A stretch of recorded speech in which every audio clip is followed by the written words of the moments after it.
Salut à tous! Aujourd'hui on se retrouve pour un nouveau tuto et il s'agit enfin d'une création en rapport avec Noël. Comme chaque année, ils ont sorti au Japon une collection de Tsum Tsum de Noël et dedans il y avait ce Pluto que je trouve adorable avec un petit bonhomme de neige sur la tête. Du coup j'ai pas hésité une seconde, il fallait absolument que je vous le fasse en tuto. J'espère sincèrement que ce tuto vous plaira et je vous laisse avec la suite.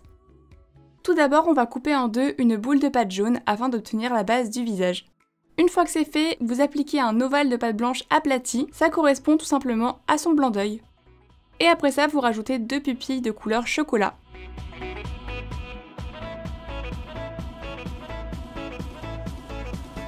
Puis vous coupez en deux un boudin de pâte jaune afin de former le museau. Et pour fignoler le tout, vous rajoutez une petite boule de pâte chocolat au milieu. Et la base du visage est maintenant terminée.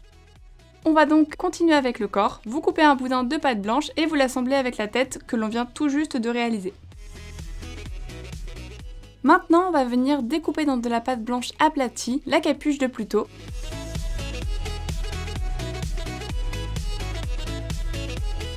Puis vous venez l'appliquer sur sa tête de telle sorte à ce que le côté arrondi soit le long de son corps. N'hésitez pas à bien coller la capuche pour que ce soit plus joli.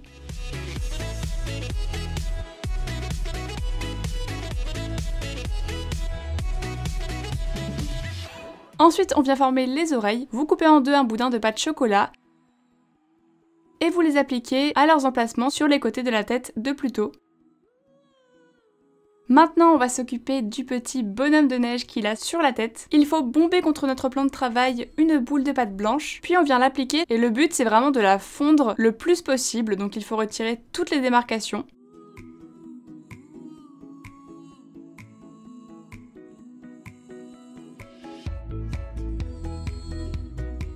Une fois que c'est fait, on vient couper le sommet parce qu'on va venir y placer une boule blanche. Donc justement, une fois que cette boule blanche est placée, on va créer le visage du bonhomme de neige. On commence par une petite boule de pâte rouge au milieu du visage, puis on rajoute un très fin boudin de pâte chocolat que l'on forme en sourire.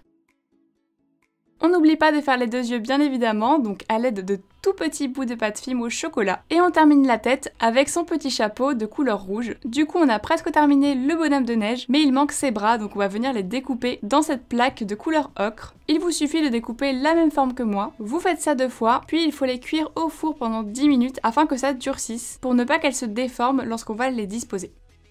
Donc là c'est après les 10 minutes de cuisson, vous voyez que du coup on peut très facilement les enfoncer dans la partie blanche du bonhomme de neige sans pour autant que la main se déforme. Vous faites pareil de l'autre côté et voilà ce que l'on obtient.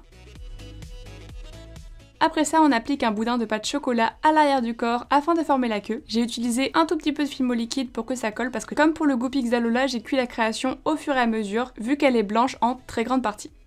Cette création est maintenant presque terminée, il ne reste plus qu'une étape. Vous coupez en deux petites boules de pâte jaune et vous les disposez à leurs emplacements sous le corps de Pluto. Ce tuto est maintenant terminé, j'espère sincèrement qu'il vous aura plu. Comme je vous l'ai dit au début de cette vidéo, j'ai vraiment eu un coup de cœur pour cette peluche et j'espère que vous aussi et que du coup cette création vous fera plaisir. En tout cas si c'est le cas, j'ai vraiment hâte de lire tous vos commentaires pour avoir vos retours. Si jamais vous refaites ce Pluto grâce à mon tuto, surtout envoyez-moi des photos via le hashtag HeyWinach8 sur Twitter et Instagram. Je suis vraiment super curieuse de voir tous vos petits Plutos. Sur ce, je vous dis à bientôt pour une nouvelle vidéo. Bye tout le monde!